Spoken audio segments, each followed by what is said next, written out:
नमस्ते जी, welcome back to my channel. कैसे हो आप सब। तो इस वीडियो में हम डिस्कस करेंगे इग्नू एमजी 5 से एक मोस्ट इंपॉर्टेंट टॉपिक जो कि है मार्क्सिज्म, जिसे कम्युनिज्म भी कहा जाता है। एक्चुअली कम्युनिज्म की जो विचारधारा है वो कार्ल मार्क्स लेकर आए थे, इसीलिए कम्युनिज्म को मार्क्सिज्म भी कहा जाता है। तो इस वीडियो में हम डिस्कस करेंगे मार्क्सिज्म द कम्युनिस्ट मैनिफेस्टो। तो ये एक हिस्टोरिकल बुक है जिसे लिखा है फ्रेडरिक एंगल्स ने एंड कार्ल मार्क्स दोनों ने मिलकर, एंड ये लिखी गई थी जनवरी 1848 में, एंड इसे पब्लिश किया गया था 21 फरवरी 1848 में। एंड इसे वर्ल्ड की most powerful and influential political document माना जाता है। एंड ये जो बुक है द कम्युनिस्ट मैनिफेस्टो, इसको 200 से ज़्यादा डिफरेंट लैंग्वेजेस में ट्रांसलेट किया जा चुका है।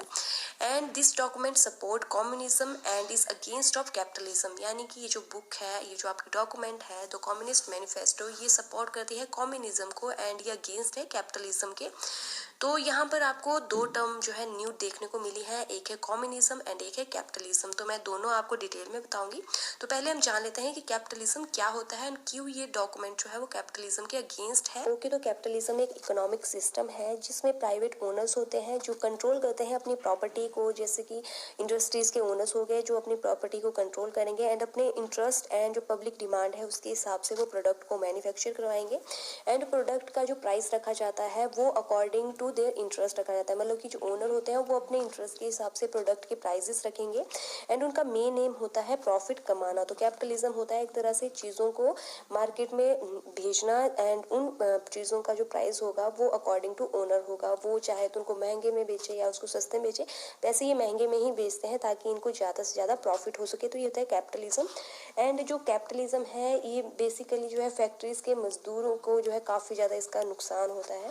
जैसे फॉर एग्जांपल, जैसे फैक्ट्रीज में जो मजदूर है वो कोई सामान बनाता है एंड उसी सामान को बनाने के लिए उसे फैक्ट्री ओनर जो है वो कोई फिक्स वेजेस उसको दे देता है। एंड बाद में ये जो मजदूर है ये अपनी ही बनाई हुई चीज़ को बाजार से 10 गुना ज़्यादा दाम पर खरीदता है। तो इससे क्या होता है, जो बेनिफिट है वो फैक्ट्री ओनर को मिलता है एंड जो मजदूर है वो एक्सप्लॉइट होते हैं, बिकॉज जो भी बेनिफिट या जो भी प्रॉफिट होता है उसको फैक्ट्री ओनर अपने पास रखते हैं, वो उसको मजदूरों में डिवाइड नहीं करते हैं। तो यहाँ पर फ़ायदा सिर्फ फैक्ट्री ओनर को मिलता है, जिससे जो फैक्ट्री ओनर है वो अमीर से अमीर होते जाते हैं एंड जो मजदूर हैं वो गरीब से गरीब होते जाते हैं। एंड वैसे ही वो स्लम एरिया में अपनी पूरी ज़िंदगी काट देते हैं। जैसे कि फॉर एग्जांपल, एक और एग्जांपल मैं आपको देती हूँ। जैसे फॉर एग्जांपल कोई आपका मजदूर है जो शर्ट बनाता है फैक्ट्री में, तो उस शर्ट को बनाने के लिए फैक्ट्री में जितना भी मतलब उसकी प्रोडक्शन जो है वो 30 रुपये है एक शर्ट की।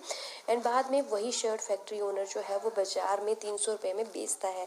तो सोचो कि जो शर्ट 30 रुपये में बनी है उसको अगर बाज़ार में 300 रुपये में बेच रहे हैं, तो इसमें बेनिफिट तो मिल रहा है लेकिन वो ओनर अपने पास रख रहा है, जो प्रॉफिट है वो ओनर अपने पास रख रहा है। एंड जो मजदूर है जिसने वो शर्ट वहाँ पर बनाई थी, उसको वही शर्ट बाजार से अगर अपने बच्चों के लिए खरीदनी है तो उसको वो 300 रुपये में खरीदनी पड़ रही है। तो क्या हो रहा है, अपनी ही बनाई हुई चीज़ों को उसको 10 गुना ज़्यादा दाम में लेना पड़ रहा है। तो इसको बोलते हैं कैपिटलिज्म, जिसमें बेनिफिट जो है वो जो ओनर है उनको मिलता है एंड जो एक्सप्लॉइट होते हैं वो आपकी वर्किंग क्लास यानी कि मजदूर होते हैं। तो इसको बोलते हैं कैपिटलिज्म। तो जो कार्ल मार्क्स हैं वो कैपिटलिज्म के बिल्कुल ही अगेंस्ट थे एंड ये दुनिया में कैपिटलिज्म को हटाकर कम्युनिज्म लाना चाहते थे। तो अब हम जानेंगे कि कम्युनिज्म क्या है। कम्युनिज्म एक ऐसा पॉलिटिकल सिस्टम है जिसमें जो स्टेट है वो ओन एंड कंट्रोल करेगी, मतलब कि जो गवर्नमेंट है वही ओनर होगी एंड वही कंट्रोल करेगी सभी फैक्ट्रीज को, फार्म्स को, सर्विसेज को। एंड इसमें एक ही एम रखा जाता है कि जितने भी आपके लोग हैं, जितनी भी पॉपुलेशन है उसको इक्वली ट्रीट किया जाए। तो इसीलिए जो कार्ल मार्क्स है वो सबको इक्वलिटी में रखना चाहते थे, इसीलिए ये कम्युनिज्म के सपोर्ट में थे। जो देश की संपत्ति है उस पर सबका इक्वल राइट्स होगा जितने भी लोग हैं। एंड गवर्नमेंट जो है वो सिर्फ केयर टेकर की जैसे काम करेगी, मतलब कि एक तरह से ये क्लासलेस सोसाइटी को सपोर्ट करता है कम्युनिज्म। मतलब कि जब सबको इक्वल ही मिलेगा तो कोई अपर क्लास नहीं होगा, लोअर क्लास नहीं होगा, मिडिल क्लास नहीं होगा। तो कम्युनिज्म जो है वो क्लासलेस सोसाइटी बनाना चाहता है, क्योंकि तो कम्युनिज्म में आपकी एक ही मेन बात है कि इसमें जो गवर्नमेंट है वो ओनर होती है एंड सभी वस्तुओं पर, जैसे कोई भी नेचुरल रिसोर्सेज हो गए, नेचुरल गुड्स हो गए, सब पर सबका समान अधिकार होगा। And communism is a form of socialism that abolished private ownership, यानी कि जो कम्युनिज्म है ये आपका सोशलिज्म से ही लिया गया है, सोशलिज्म के ही सिमिलर है। एंड ये प्राइवेट ओनरशिप को समाप्त करने की फेवर में है। मतलब कि कम्युनिज्म एक तरह से गवर्नमेंट कंट्रोल को सपोर्ट करता है, प्राइवेट कंट्रोल को नहीं। मतलब कि गवर्नमेंट ओनरशिप होनी चाहिए, प्राइवेट ओनरशिप नहीं होनी चाहिए। बिकॉज अगर प्राइवेट ओनरशिप है तो कैपिटलिज्म होगा ही होगा। तो इसीलिए कम्युनिज्म जो है वो प्राइवेट ओनरशिप के अगेंस्ट है। ये एक तरह से वर्कर के शोषण के अगेंस्ट एक विचारधारा है। तो आई होप आप लोगों को क्लियर हो गया होगा कि कम्युनिज्म एंड कैपिटलिज्म में क्या डिफरेंस है। ओके, तो आगे मैं आपको बता देती हूँ थोड़ा सा कार्ल मार्क्स के लाइफ स्केच के बारे में। कार्ल मार्क्स जो है वो एक famous German philosopher, historian, socialist, journalist रहे हैं एंड इन्हें मॉडर्न वर्ल्ड क्रिएटर भी कहा जाता है। एंड इनका जन्म हुआ था 5 मई 1818 में जर्मनी में। एंड कार्ल मार्क्स को मोस्ट इन्फ्लुएंशियल फिगर माना जाता है। एंड कम्युनिज्म की शुरुआत इन्होंने ही की, जैसे कि हम पीछे भी जान चुके हैं। एंड ये कम्युनिज्म जो है इसे बाद में कई देशों ने फॉलो भी किया। हालांकि कम्युनिज्म की इनकी जो विचारधारा थी वो इनके मरने के बाद ज़्यादा मतलब रेवोल्यूशन लाई थी। मतलब कि मर चुके थे उसके बाद इनकी जो विचारधारा है वो फेमस हुई थी। बिकॉज जैसे कि मैंने आपको इंट्रो में बताया भी है कि जो कार्ल मार्क्स हैं वो कैपिटलिज्म के बिल्कुल अगेंस्ट थे। एंड इस दौरान यूरोप में इंडस्ट्रियल रेवोल्यूशन आया था एंड बहुत सारी प्राइवेट ओनरशिप थी। मतलब कि प्राइवेट इंडस्ट्रीज काफ़ी ज़्यादा खुल चुकी थी। एंड इसकी वजह से जो मजदूर थे वो उन इंडस्ट्री में ऑब्वियसली काम करते थे, तो उनका जो है काफ़ी ज़्यादा शोषण होता था। तो एक तरह से वो एक्सप्लॉइट होते थे। तो बहुत ही बुरी हालत थी कैपिटलिज्म के कारण जो मजदूर थे उनकी। तो इसीलिए कैपिटलिज्म को ख़त्म करने के लिए इन्होंने कम्युनिज्म की विचारधारा को आगे लाया था, ये जो कार्ल मार्क्स है इन्होंने। एंड ये जो कार्ल मार्क्स हैं रिच होने के बावजूद भी lower class, working class and गरीब लोगों के बारे में सोचते थे। एंड उनकी जो कंडीशन है उसमें सुधार लाना चाहते थे। ये गरीबों का हक चाहते थे। ओके, तो 1830 तक कार्ल मार्क्स के फादर ने ही कार्ल मार्क्स को प्राइवेट एजुकेशन दी है। 1830 में कार्ल मार्क्स की जो है एडमिशन होती है ट्रियर हाई स्कूल में, जिसके हेडमास्टर कार्ल मार्क्स के फादर के ही फ्रेंड थे, हगो विटनबर्ग, जो कि इनके काफ़ी क्लोज फ्रेंड थे। तो इस स्कूल में, यानी कि जो कार्ल मार्क्स के पापा के फ्रेंड का स्कूल था, यहाँ पर जो है हमारे कार्ल मार्क्स पढ़ने लगे। तो 1832 में स्कूल में रेड्स पड़ी थी। बिकॉज ऐसा माना जाता था कि यानी कि इस ट्रियर हाई स्कूल में लिबरल आइडियाज़ को जो है स्टूडेंट्स को दिया जा रहा है। एंड उस दौरान आपको पता है एब्सोल्यूट मोनार्की थी, राजाओं का राज था। तो लिबरल आइडियाज़ को गलत माना जाता था। एंड सबको लगता था कि लिबरल आइडियाज़ से जो बच्चे हैं बर्बाद हो जाएंगे एंड कल को बच्चे रिवॉल्ट कर सकते हैं, रेवोल्यूशन ला सकते हैं। तो राजा जो थे वो कम्प्लीटली लिबरल आइडियाज़ देने के अगेंस्ट थे। एंड बाद में ट्रियर हाई स्कूल को मे बी इसके अगेंस्ट जो है स्ट्रॉन्ग एक्शन भी लिया गया था। किसी को अगर पता नहीं है लिबरल आइडियाज़ क्या होते हैं तो मैं आपको बता देती हूँ। लिबरल आइडियाज़ का मतलब होता है बिल्कुल ही फ्री आइडियाज़ वाले लोग। जैसे कि फॉर एग्जाम्पल आपको पता है कि इंडिया में सेम सेक्सेस के बीच में मैरिजेस को काफ़ी ज़्यादा गलत माना जाता है। तो फॉर एग्जांपल अगर कोई लिबरल आइडिया वाला पर्सन है एंड उसको पता लगता है कि सेम सेक्स के बीच में मैरिजेस हो रही हैं, तो वो इस चीज़ को बिल्कुल भी नेगेटिव वे में नहीं लेगा। बिकॉज उसके अकॉर्डिंग अगर कोई खुश है तो चाहे सेम सेक्सेस के बीच में मैरिज हो, चाहे मतलब अपोजिट सेक्सेस के बीच में मैरिज हो, उनके लिए कोई इस चीज़ के बारे में बॉदर नहीं करते हैं। तो वो होते हैं लिबरल आइडियाज़, जो कास्टिज्म को भी नहीं मानते हैं। उनके अकॉर्डिंग कोई भी कास्ट किसी भी अदर कास्ट के साथ मैरिज करे, उनको इस चीज़ से कोई मतलब नहीं होता है। उनके अकॉर्डिंग इंसान खुश है तो जैसे मर्जी रहे, फ्रीली रहे। तो ये होता है लिबरल आइडियाज़। तो जो कार्ल मार्क्स थे वो भी काफ़ी ज़्यादा खुले विचारों वाले थे। 1835 में जब कार्ल मार्क्स 17 साल के थे तो ये यूनिवर्सिटी ऑफ बॉन में पढ़ने गए। हालांकि ये फिलॉसफी एंड लिटरेचर पढ़ना चाहते थे, लेकिन इनके फादर ने इनको फोर्स किया कि ये लॉ पढ़ें। बिकॉज उनके अकॉर्डिंग लॉ जो है वो ज़्यादा प्रैक्टिकल फील्ड है, ज़्यादा बेनिफिशियल है। लेकिन बाद में जो कार्ल मार्क्स हैं उन्होंने लॉ के साथ साथ यूनिवर्सिटी ऑफ चेन्नई से फिलॉसफी में पीएचडी भी की। मतलब कि फिलॉसफी में इनका इतना तगड़ा इंटरेस्ट था कि इन्होंने फिलॉसफी पढ़ ली। चाहे इनके फादर जो है नहीं चाहते थे, लेकिन इन्होंने साइड बाय साइड फिलॉसफी भी पढ़ी। एंड फिलॉसफी पढ़ने के दौरान इन्होंने JWF हीगल्स की राइटिंग्स को पढ़ा एंड इससे ये काफ़ी ज़्यादा इन्फ्लुएंस हुए थे। एंड इसके अलावा कार्ल मार्क्स जो थे वो रेडिकल थिंकर थे, मतलब कि लिबरल आइडियाज़ रखते थे, सुधारवादी सोच थी इनकी। तो ये ऐसे ही रेडिकल थिंकर क्लब्स को ज्वाइन किया करते थे एंड इनका मेन टारगेट होता था कैपिटलिज्म। ओके, तो जैसे कि आपको पता है कि जो कार्ल मार्क्स हैं वो जर्मनी में पैदा हुए थे। तो जर्मनी में जब ये मतलब अपनी डिग्री ले रहे थे अपने यूनिवर्सिटी से, तो वहाँ पर साथ साथ में इन्होंने न्यूज़पेपर भी लिखना जो है शुरू किया था। हालांकि इनकी राइटिंग्स जो थी वो काफ़ी ज़्यादा रेडिकल व्यूज़ पर बेस्ड होती थी। तो जो गवर्नमेंट है वो इनकी न्यूज़पेपर को बैन करती थी। एंड दूसरी ओर कार्ल मार्क्स की रेडिकल थिंकिंग के कारण इनको जर्मनी से निकाल दिया गया था। तो मैरिज के बाद ये अपनी वाइफ के साथ फिर पेरिस चले गए थे। And in Paris on 28 August 1840 1844, marks met the German socialist Friedrich Engels who became his lifelong friend। तो मतलब कि पेरिस जाकर 28 अगस्त 1844 को कार्ल मार्क्स की मुलाकात जर्मन फिलोसोफर फ्रेडरिक एंगल्स के साथ हुई थी, जो कि बाद में इनकी लाइफ लॉन्ग फ्रेंड बने हैं। ये 1845 में मार्क्स एंड एंगल्स ने दोनों ने मिलकर द होली फादर पर क्रिटिसिज्म पब्लिश करवाया था, जिस पर जो प्रूशियन गवर्नमेंट है उन्होंने कार्ल मार्क्स एंड एंगल्स दोनों को फ्रांस से निकाला था, बिकॉज प्रूशियन गवर्नमेंट ने भी कार्ल मार्क्स के आइडिया को उकसाने वाला माना था। तो फिर फ्रांस से निकलने के बाद जो कार्ल मार्क्स एंड एंगल्स हैं वो दोनों बेल्जियम चले गए। फिर बेल्जियम से ये दोनों दोस्त जो है वो वर्किंग क्लास लोगों के स्ट्रगल को, उनकी सिचुएशन को देखने एंड जानने के लिए इंग्लैंड गए। तो फिर इंग्लैंड में कार्ल मार्क्स एंड एंगल्स ने मिलकर बहुत से बुक्स को स्टडी किया एंड इन्होंने वर्किंग क्लास के स्ट्रगल को समझा ड्यू टू कैपिटलिज्म, उनके साथ क्या क्या हो रहा है ये सब चीज़ें इन्होंने समझी। एंड इन दोनों ने डिसाइड किया कि कैपिटलिज्म की विचारधारा को ख़त्म करके कम्युनिज्म की विचारधारा को स्प्रेड करने की कोशिश करेंगे। हालांकि इन्होंने अपनी राइटिंग्स के थ्रू लोगों को अवेयर करने की काफ़ी ज़्यादा कोशिशें भी की। ओके, तो कार्ल मार्क्स के कुछ फेमस वर्क हैं वो भी देख लेते हैं। तो सबसे पहले है द कम्युनिस्ट मैनिफेस्टो, जो कि 1848 में पब्लिश हुआ था, जो हमारा आज का टॉपिक भी है, जिसे मैं अब आगे आपके साथ डिटेल में डिस्कस करूंगी। सेकंड है दास कैपिटल। तो यहाँ पर जो कैपिटल की स्पेलिंग है वो सी नहीं के से ही स्टार्ट है, ऐसा मत सोचना कि गलत है। तो दास कैपिटल जो है वो इनका वर्क पब्लिश हुआ था 1867 में। एंड थर्ड इनका वर्क है the condition of working class in England. And 14 मार्च 1883 में कार्ल मार्क्स की इंग्लैंड में डेथ हो गई थी। एंड उस दौरान ये स्टेटलेस थे, यानी कि कार्ल मार्क्स के पास किसी भी कंट्री की सिटीजनशिप नहीं थी उस टाइम पे, तो ये स्टेटलेस थे जब इनकी डेथ हुई थी। तो यहाँ पर आप लोगों ने भी एक चीज़ नोटिस की होगी कि कार्ल मार्क्स के रेडिकल आइडियाज़ की वजह से, रेडिकल थिंकिंग की वजह से उनको डिफरेंट कंट्रीज से निकाला गया था। जैसे कि वो पैदा जर्मनी में होते लेकिन उनको जर्मनी से निकाल दिया गया, और फिर वो पेरिस फ्रांस में रहने चले गए, फिर उनको वहाँ से भी निकाल दिया गया, और फिर ये उसके बेल्जियम चले गए, वहाँ से भी ये निकले, एंड उसके बाद ये इंग्लैंड चले गए थे। एंड लास्ट में इनकी डेथ भी इंग्लैंड में ही हो जाती है।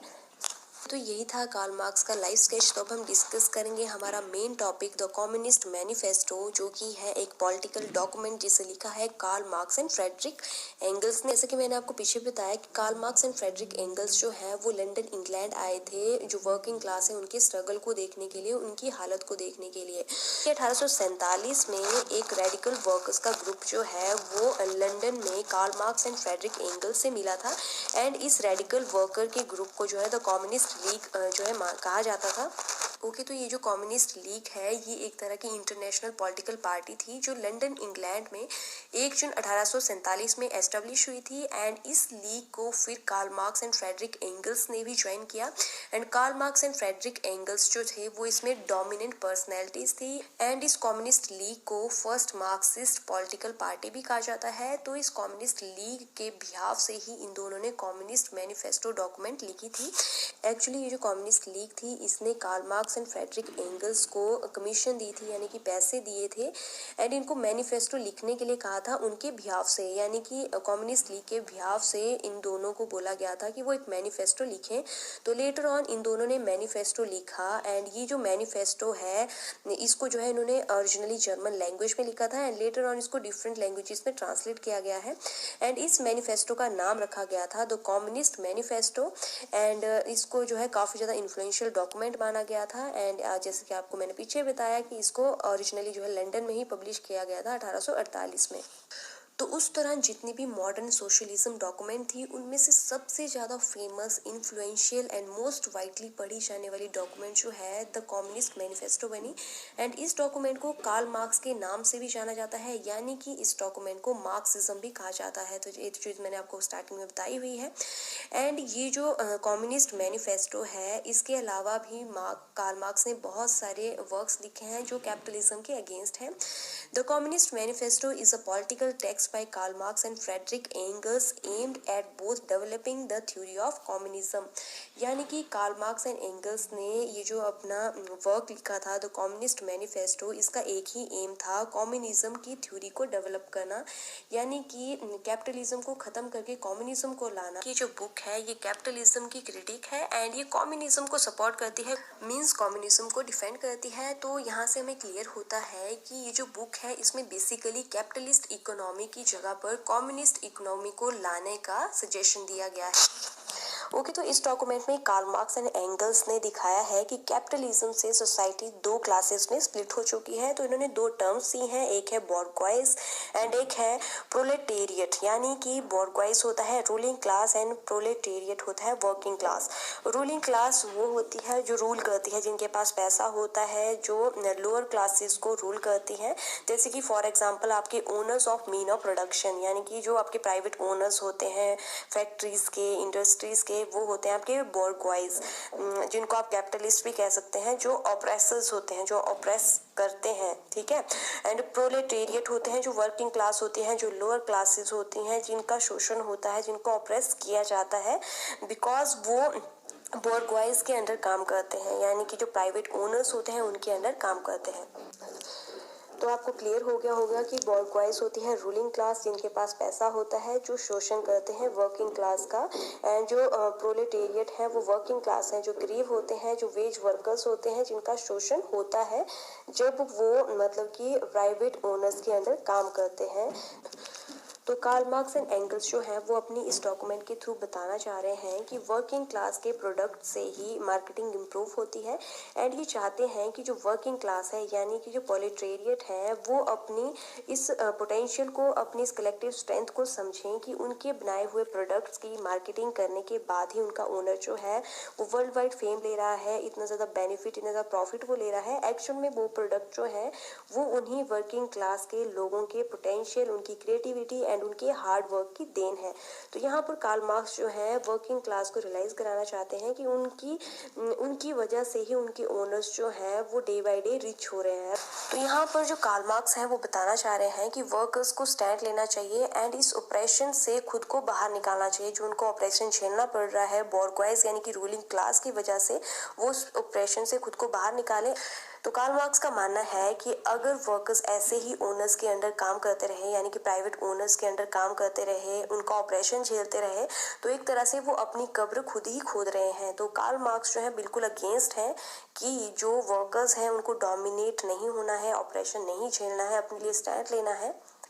तो सीधा सा मतलब ये है कि जो कार्ल मार्क्स है वो वर्किंग क्लास को एम्पावर करना चाहते हैं, वो कैपिटलिज्म को ख़त्म करके कम्युनिज्म लाना चाहते हैं, ताकि जो क्लास सिस्टम है वही ख़त्म हो जाए। कोई अमीर नहीं, कोई गरीब नहीं, कोई प्राइवेट ओनरशिप नहीं, सब में जो पैसा है वो इक्वल डिस्ट्रीब्यूट हो, ऐसा कार्ल मार्क्स मानते हैं। ओके, तो कार्ल मार्क्स की कम्युनिज्म थ्योरी से पहले आपकी दो तरह की थ्योरीज एग्जिस्ट करती थी, एक है कैपिटलिज्म, एक है सोशलिज्म। तो कैपिटलिज्म का पहले मैं आपको काफ़ी कुछ डिटेल में बता चुकी हूँ, अभी थोड़ा सा रिपीट फिर से कर देती हूँ कि कैपिटलिज्म में प्राइवेट ओनरशिप होती है, प्राइवेट ओनर्स होते हैं, एंड जो भी प्रोडक्ट होता है उसका जितना बेनिफिट लेते हैं वो आपके प्राइवेट ओनर्स ही रखते हैं।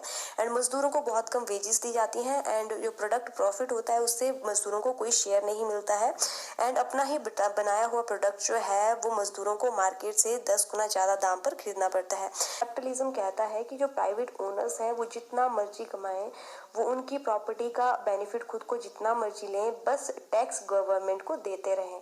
तो मतलब प्राइवेट ओनर्स चाहे कम सैलरी दें पुअर क्लासेस को, चाहे ज़्यादा दें, वो बिल्कुल प्राइवेट ओनर्स पर रहता है। तो प्राइवेट ओनर्स जो है प्रॉफिट का उनमें थ्रस्ट रहता है, तो इसकी वजह से कैपिटलिज्म और ज़्यादा स्प्रेड होता है। एंड जो ओनर्स हैं उनके पास से पैसा आता है, पावर आती है, तो लोगों को डोमिनेट करेंगे ही। तो यह कैपिटलिज्म जिसमें आपको पता है कि डोमिनेट होती हैं पुअर वर्किंग क्लासेस, वो मतलब कि उनको ऑप्रेस किया जाता है। तो कैपिटलिज्म आपको क्लियर हो गया होगा। उसके बाद है सोशलिज्म। ओके, तो सोशलिज्म जो है वो इक्वालिटी पर बेस्ड है, एंड इसके अकॉर्डिंग कोई जितना भी कमाए, गवर्नमेंट जो है वो वेल्थ एंड प्रॉफिट को पॉपुलेशन में इक्वल डिवाइड कर देगी, ताकि कोई अमीर ना हो, कोई गरीब ना हो, मतलब कि जो क्लास सिस्टम है वो बिल्कुल ही खत्म हो जाए एंड सब इक्वल हो जाए। तो देखने में तो आपको सोशलिज्म ज़्यादा अच्छा लगेगा, ज़्यादा आपको इससे पॉजिटिव वाइब्स आ रही होंगी, लेकिन प्रैक्टिकली ये उतना ज़्यादा पॉजिटिव नहीं रहा है। सोशलिज्म के बहुत सारे ड्रॉबैक्स रहे हैं, बिकॉज सोशलिज्म के अकॉर्डिंग कोई कितनी भी मेहनत करे, मेहनत करने वाले और मेहनत ना करने वाले को सबको जो है पैसा इक्वल ही मिलेगा। तो इससे मेहनत करने वाले का नुकसान होता है। तो सोशलिज्म में एक तरह से पार्शियलिटी होती है, क्योंकि एक तरह से इसमें उसके साथ पार्शियलिटी होती है जो ज़्यादा मेहनत करता है, बिकॉज इसमें सबको बराबर ही मिलना है। कोई ज़्यादा मेहनत करने वाला हो चाहे फिर कम मेहनत करने वाला हो, जब इक्वल ही मिलेगा तो ज़्यादा मेहनत करने वाला भी ज़्यादा मेहनत क्यों करेगा, वो भी कम मेहनत करेगा तो कम मेहनत होगी, कंपटीशन नहीं होगा, इनोवेशन नहीं होगी, एंड कंट्री की डेवलपमेंट डेवलपमेंट भी नहीं होगी। तो सोशलिज्म में कंट्री की डेवलपमेंट नहीं होती है। तो देखा जाए तो कम्युनिज्म से पहले कैपिटलिज्म एंड सोशलिज्म वाले देश थे, एंड कैपिटलिज्म वाली जो कंट्रीज हैं वो ज़्यादा डेवलप थी एज कम्पेयर टू सोशलिज्म। ये मैंने आपको बता दिया क्यों, क्योंकि सोशलिज्म में कंपटीशन नहीं होता है, सबको इक्वल मिलता है, तो मेहनत करने वाला भी मेहनत नहीं करता है। तो सोशलिज्म में डेवलपमेंट होती ही नहीं है जब कंपटीशन नहीं होता है। एंड कैपिटलिज्म में आपको पता है कि इसमें कंपटीशन होता है, कंपटीशन में इनोवेशन होगी, इनोवेशन होगी तो कंट्री की डेवलपमेंट होगी। तो इस तरह से कैपिटलिज्म दिखने में आपको नेगेटिव लगेगा, लेकिन प्रैक्टिकली ये ज़्यादा पॉजिटिव है as compare to socialism. Okay, तो अब बात आती है कि सोशलिज्म और कम्युनिज्म में क्या डिफरेंस है। बिकॉज जैसा कि मैंने आपको पीछे बताया था कि सोशलिज्म से ही कम्युनिज्म लिया गया है, मतलब कि कम्युनिज्म सोशलिज्म की ही देन है, एंड ये दोनों काफ़ी हद तक सिमिलर हैं। तो सिमिलरिटी ये है कि सोशलिज्म के जैसे ही कम्युनिज्म का मानना भी यही है कि प्राइवेट ओनरशिप नहीं होनी चाहिए, सब कुछ गवर्नमेंट के अंडर होना चाहिए, गवर्नमेंट के अंडर जो है उसका कंट्रोल होना चाहिए, गवर्नमेंट उसको ओन करने वाली होनी चाहिए। मतलब कि जो गवर्नमेंट है वही सभी फैक्ट्रीज को, इंडस्ट्रीज को ओन करे।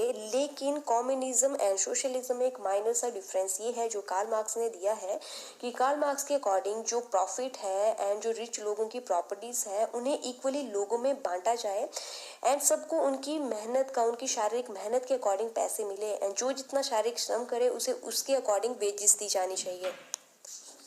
एंड कोई भी प्राइवेट फैक्ट्रीज ना हो, कोई प्राइवेट ओनर्स ना हो, एंड सब कुछ गवर्नमेंट के अंडर हो जो पैसे को इक्वली डिस्ट्रीब्यूट करे सब में।